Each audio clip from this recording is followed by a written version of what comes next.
Topic है कृषि, agriculture और कृषि के प्रकार, टाइप्स ऑफ एग्रीकल्चर। सामान्य रूप से हम जो फसलों की खेती होती है उसे कृषि कहते हैं। इसे कई प्रकार में बांटा गया है, जैसे जीविका निर्वाह कृषि, व्यापारिक कृषि, इसके अलावा रोपण कृषि, मिश्रित कृषि, कई भागों में बांटा गया है इसे। जैसे हर चीज का वर्गीकरण से कृषि का वर्गीकरण है। जीविका निर्वाह में भी पहला है प्रारंभिक जीविका निर्वाह कृषि, जैसे कि शब्द से मतलब है प्रारंभिक, प्रिमिटिव, इसका मतलब पहले जमाने में होती थी। ये शब्द पर जाइए, प्रिमिटिव, प्रारंभिक, इसका मतलब पहले समय में होती थी। जीविका निर्वाह मतलब किसी तरह से जीवन यापन चल रहा है, किसी तरह से लाइफ चल रही, किसी तरह खाने पीने पर का हो जा रहा है। इसमें खेती का तरीका पुराना होता है, खेत बड़ा होता है, लेकिन प्रोडक्शन, उत्पादन बहुत कम होता है। इसे स्थानांतरित कृषि भी कहते हैं। अगर हिंदी में कहते हैं स्थानांतरी, मतलब स्थान को बदल बदल खेती की जाती है। जैसे आपने देखा हो खेती जनरली जो खेत आपके घर में है उसी पर कर रहे हैं, लेकिन इसमें एक जगह खेती नहीं होती है। यह प्रायः जो ट्राइबल एरियाज हैं या रिमोट एरियाज हैं, पहाड़ी क्षेत्र हैं, नॉर्थ ईस्ट के इलाके हैं, वहाँ पर कुछ समय तक खेती किया लोगों ने। इसके बाद वहाँ का प्रोडक्टिविटी, उत्पादन घट गया, उस स्थान को छोड़कर फिर दूसरे जगह पर चले गए खेती करने के लिए। तो स्थान बदल जा रहा है, इसलिए कहते स्थानांतरित कृषि। एक शब्द इसमें आया कर्तन एवं दहन, स्लैश एंड बर्न। तो इस प्रारंभिक जीविका निर्वाह कृषि को कर्तन एवं दहन और स्थानांतरित कृषि भी कहते हैं। कर्तन एवं दहन क्यों? Slash and burn, what is slash and burn? कर्तन दहन क्या है? कर्तन मीन्स काटना और दहन का मतलब क्या होता है? जलाना। तो आपको दो चीजें मिली, काटना और जलाना। तो क्या इस निष्कर्ष मिला आपको? इसका मतलब इसमें जंगल को काट दिया, वहां पर खेती किया, कुछ समय तक खेती किया, इसमें फर्टिलाइजर्स या नई टेक्नोलॉजी का यूज बहुत कम होता है। फिर उसकी उत्पादकता, जमीन की उत्पादकता घट गई, उस स्थान को छोड़कर दूसरे स्थान पर चले गए, वहां भी पेड़ को काटेंगे, जलाएंगे, जो जमीन मिलेगी उस पर खेती करेंगे। तो दो का कर्तन एवं दहन। इसके अलावा स्थान बदल बदल की जाती है, इसलिए कहते हैं स्थानांतरित कृषि, शिफ्टिंग कल्टीवेशन। यह कंपटीशन के लिए बहुत इंपॉर्टेंट है, कंपटीशन में अक्सर आता है। देखिए चीज एक ही है, प्रारंभिक जीविका निर्वाह कृषि, प्रिमिटिव सब्सिस्टेंस एग्रीकल्चर, और इसी का नाम अलग अलग स्थानों पर अलग अलग है। जैसा मैंने बताया कि इसमें इतना उत्पादन नहीं होता कि लोग बेच करके लाभ कमा सके। इसका ज्यादातर हिस्सा जो किसान होता है अपने लिए यूज करता है, अपने लिए करता है। कहाँ का, इसको क्या नाम कहते हैं? कंपटीशन सब झूमिंग आता है। झूम, आज झूम क्या है? तो झूम इज ए शिफ्टिंग कल्टीवेशन। झूम एक स्थानांतरित कृषि है। यह भारत के नॉर्थ ईस्ट क्षेत्र में, भारत के उत्तरी पूर्वी क्षेत्र में की जाती है। अब जैसे स्लाइड में देखिए झूमिंग आ गया। अब इसी स्थानांतरित कृषि को ही अलग अलग राज्यों में अलग अलग नाम से बोलते हैं। जैसे यहाँ पर देखिए मध्य प्रदेश में बेवर और दहिया, आंध्र प्रदेश में पोडू या पेंडा, उड़ीसा में पामा राबी या कुमन या ब्रिंद। इसके अलावा वेस्टर्न घाट, पश्चिमी घाट पर कुमारी, साउथ ईस्ट राजस्थान में वाल्डरे, झारखंड में गुरुवा और हिमालय बेल्ट में से खिल काटते हैं। तरीका है कि यहाँ देखिए फिगर में कर्तन एवं दहन, पहले पेड़ को काटा, जलाया, फिर आगे खेती किया। और इसी चीज को अगर आप विश्व स्तर पर चले तो सेंट्रल अमेरिका और मेक्सिको में मिल्पा कहते हैं इसको, वेनेजुएला में कोनको, ब्राजील में रोका, मध्य अफ्रीका में मसोले, इंडोनेशिया जिसको हिंदेशिया भी बोलते हैं, लदान, और वियतनाम में से रे बोलते हैं। देख कृषि एक ही है, प्रिमिटिव सब्सिस्टेंस एग्रीकल्चर, प्रारंभिक जीविका निर्वाह कृषि, लेकिन इसके अलग अलग राज्यों में अलग अलग नाम है जो कि कंपटीशन में बहुत आते हैं। आपसे पूछा एक चीज और खासियत देखिए, अगर वर्ल्ड के मैप पर देखिए तो ज्यादातर जो क्षेत्र है, अच्छा अफ्रीका महाद्वीप, इधर दक्षिण अमेरिका महाद्वीप है, अफ्रीका महाद्वीप है, इधर देखिए आपका इंडोनेशिया का क्षेत्र है, ये सब इक्वेटर के आसपास, ज़्यादातर देखिए तो भूमध्य रेखा के आसपास किए जा रहे हैं। ये बहुत डेवलप कंट्रीज नहीं है। इसका मतलब यह खेती ज़्यादातर पिछड़े क्षेत्रों में की जाती है। गहन जीविका निर्वाह कृषि, इंटेंसिव सब्सिस्टेंस एग्रीकल्चर। देखिए ये भी जीविका निर्वाह का मतलब क्या होगा? किसी तरह से किसान अपना जीवन यापन कर रहा है, मतलब प्रोडक्शन का, उत्पादन का अधिकतम भाग किसान अपने लिए प्रयोग करता है। इसमें फसलों को बेच करके किसान बहुत लाभ नहीं कमा पाता। प्रारंभिक और गहन, प्रिमिटिव एंड इंटेंसिव में डिफरेंस क्या है? जहाँ प्रारंभिक में, प्रिमिटिव में खेती करने का तरीका पुराना था, लेकिन खेतों का आकार बड़ा। इसमें खेतों का आकार तो छोटा होगा, समझ, लेकिन जो खेती करने का तरीका होगा वह इसमें नए नए तरीके यूज किए जाते हैं।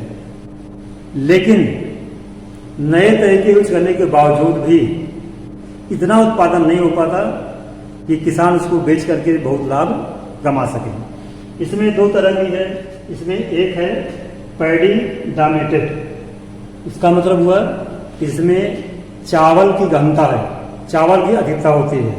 दूसरा है चावल रहित, अदर देन पैडी।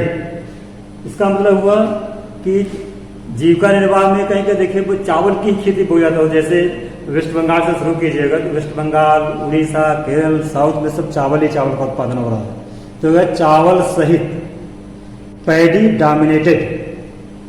दूसरा क्या लिखा है? Intensive subsistence agriculture dominated by crop other than paddy. दूसरा में उसमें भी जीविका निर्वाह कृषि हो रही है, लेकिन चावल के अलावा अन्य जैसे गेहूं है या अन्य चीजें हैं।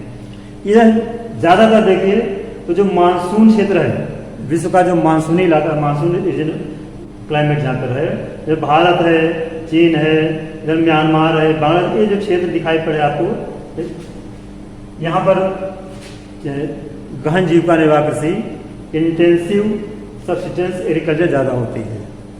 ठीक है। इसके बाद है प्लांटेशन एग्रीकल्चर, रोपड़ कृषि। इस प्रकार कृषि की शुरुआत ज़्यादातर विदेशियों ने किया था। जो फॉरेनर्स आए थे उन्होंने अपनी कॉलोनीज, अपने उपनिवेशों में इस तरह की खेती की शुरुआत किया है। इसकी मेन फसल है जैसे काफ़ी है, चाय है, कोको है, रबर है, काटन है, केला है, बनाना, ये सारी चीज़ें आप देखिए तो वास्तव में भारत में काफ़ी, चाय, सब चीज़ें नहीं होती थी। लेकिन जब यूरोपियंस लोग आए तो यूरोपियंस लोग जहाँ जहाँ गए अपने कॉलोनीज में इसकी शुरुआत की रोपड़ कृषि की। कारण का किससे लाभ बहुत ज़्यादा था, फायदा बहुत ज़्यादा होता था।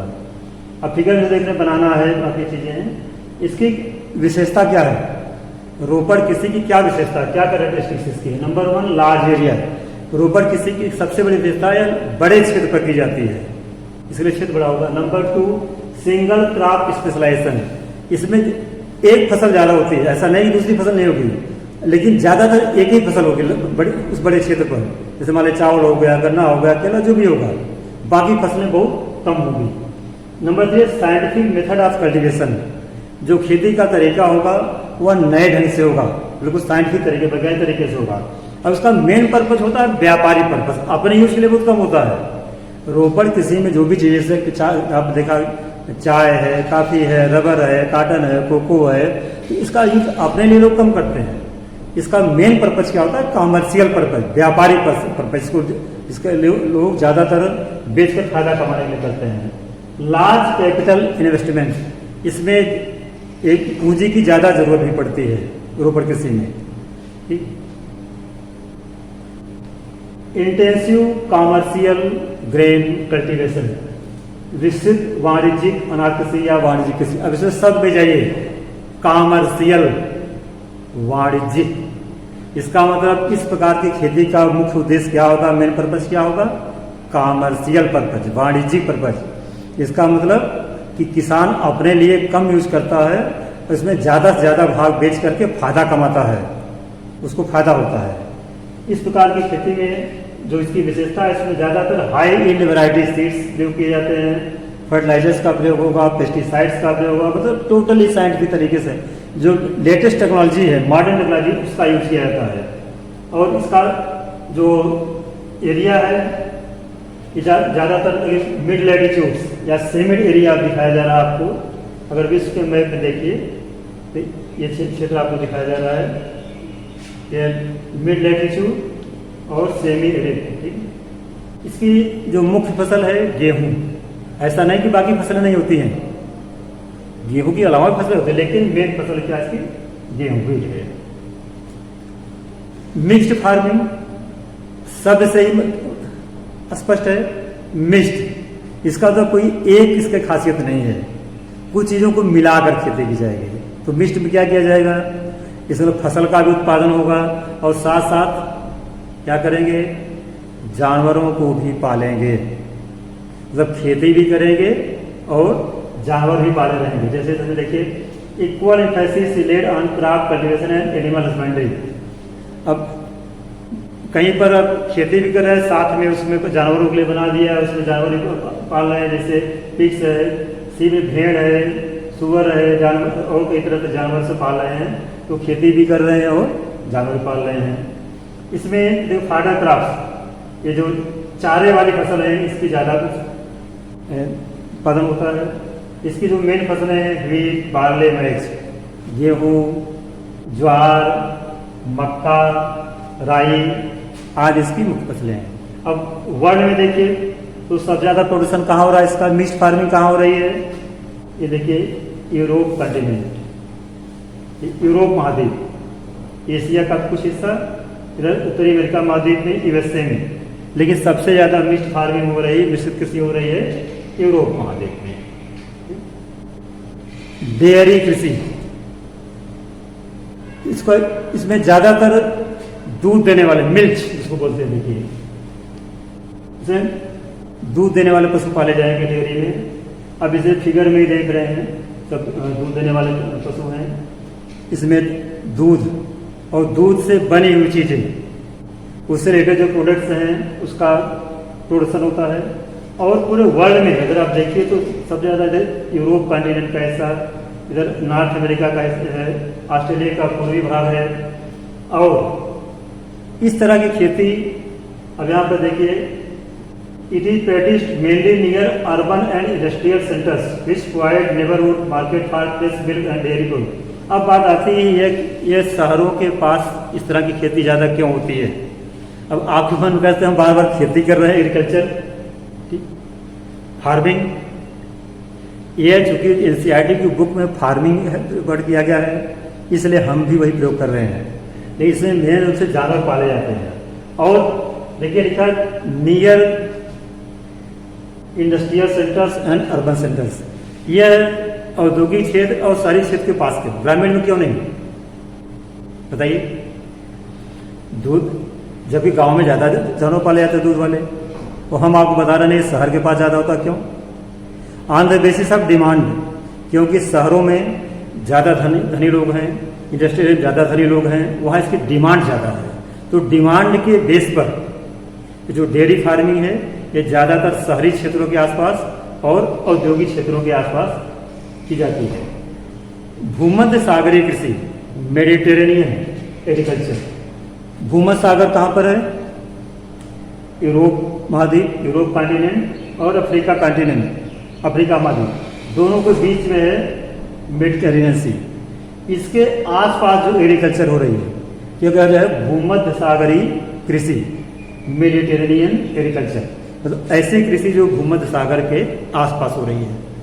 यह कृषि मेनली अंगूर के उत्पादन, ग्रेप्स, अंगूर के उत्पादन के लिए फेमस है। और यहाँ पर अंगूर के उत्पादन के देखिए वर्ड दिया गया है विटीकल्चर, एक कंपटीशन में होता है, व्हाट इज विटीकल्चर। विटीकल्चर क्या है, अंगूर की खेती को विटीकल्चर बोलते हैं। या अंगूर आपकी बुक में लिखा गया है, अंगूर को सुखा करके उसका किशमिश बनाई जाती है, चाहे जो भी बनाई, लेकिन सबसे ज्यादा उत्पादन यहाँ पर अंगूर का फसल, फ्रूट्स, फलों का उत्पादन होता है। Thanks, have a nice day.